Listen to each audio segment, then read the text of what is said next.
Hello, TikTok family. Hello, loved ones. I worked for a couple years in Tennessee identifying all the stations that were illegally holding children and sex trafficking them throughout the country and flying them all over so that many could have landed overseas.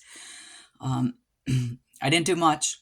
I just identified the stations. I created a website, brought awareness, and followed and supported politicians that were identifying uh, these these issues and what was happening to the children and how they were being treated and kept in cages, migrant children. And it's going to be more explosive again because children are going to be grabbed. Parents are going to be gone. Children are going to be home from school. Parents are going to be there, whether they're taken from their work sites or their homes while they're in school. And we have people that want to turn children in as well. Children, teachers and other people that are just deplorable, you know. Um, what everyone is not everyone, but what people are experiencing now with all these executive actions that Trump is trying to take, and how horrifying it is to be experiencing and living this. It's like triggering for me because I have been standing up for Palestine now for a year, basically almost a year and a half. So, and witnessing, these horrific events and, how innocent Palestinian civilians are being labeled. Language matters. They're being labeled prisoners. Well, the Israelis, few hostages have been labeled hostages and have been treated well.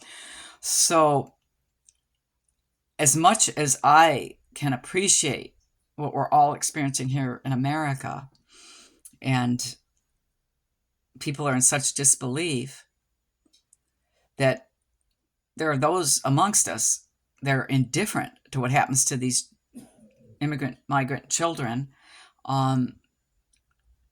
These are the same people that have been indifferent all of these months to little babies being blown to pieces in Palestine and, the snipering and the torturing and the starvation and you name it, imprisonment, everything, limbs blown off.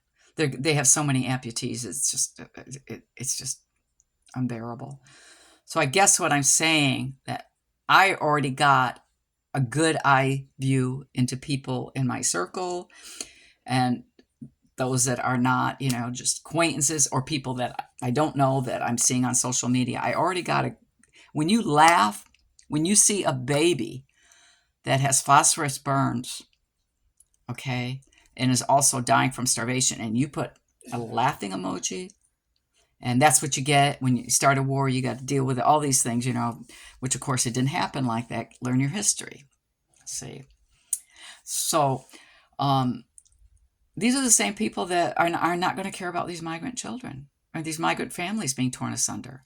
They're the same people. And this is a question for each of us. It's a moral dilemma.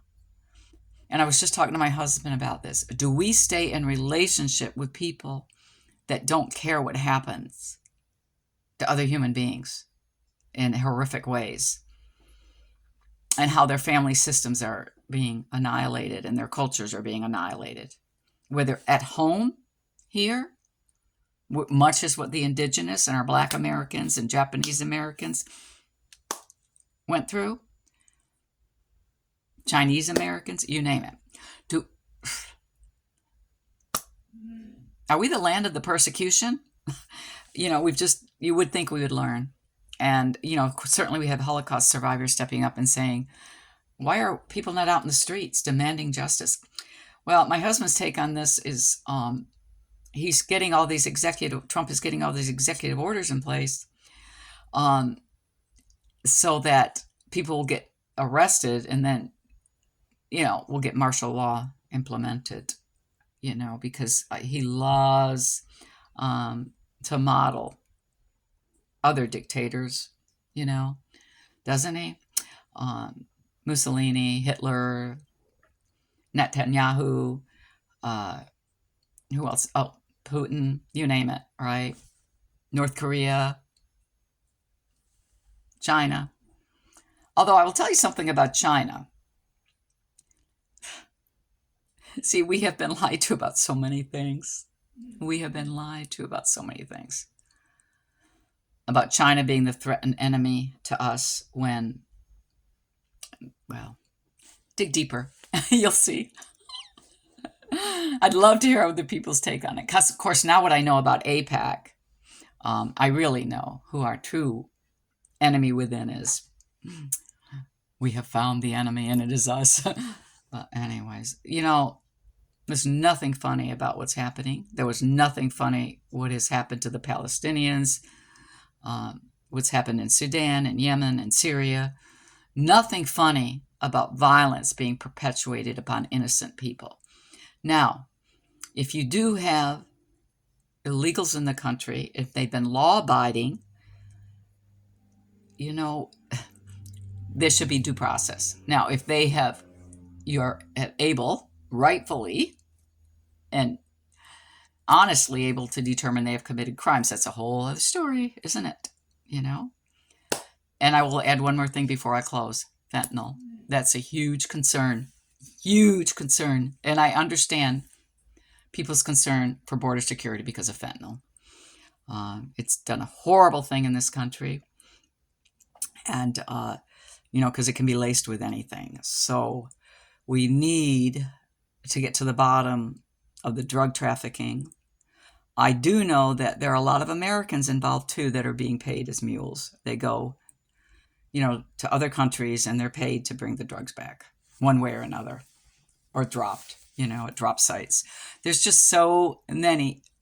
This is why that's why you got to critically think.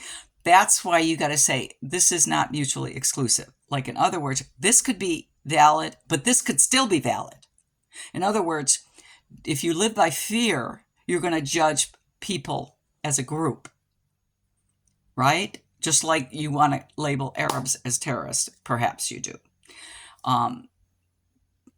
That's xenophobia and stereotyping when you really want to identify the extremists, just like we need to identify the extremist white supremacists in our country, okay? Because they are a threat to our children in their schools, more than not, aren't they? So we need to identify how these drugs are being trafficked.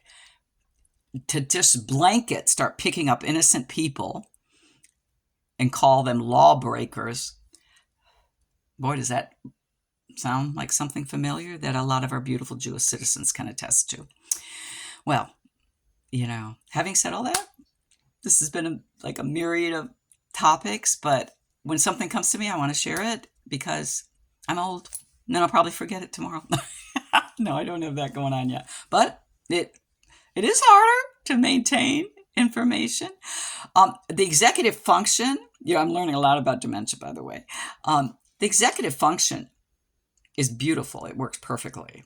What we have trouble with sometimes as we age, if we do not have dementia, and is just some short-term memory recall, you know? Like, okay, what did I have for breakfast after all? You got to really think hard, you know? And my best friend, when she messages me, I have to think, I better answer now because otherwise I got to re-listen to it later. And then later on, it'll come back to me like, oh, yeah, that's right. She was wondering about this or asking about that. So don't count us out. I know a lot of, in this country, seniors are really counted out. We still have a lot to offer in the way of wisdom, experience, and patience. So insight and support. Love you all. Take care. Have a blessed day.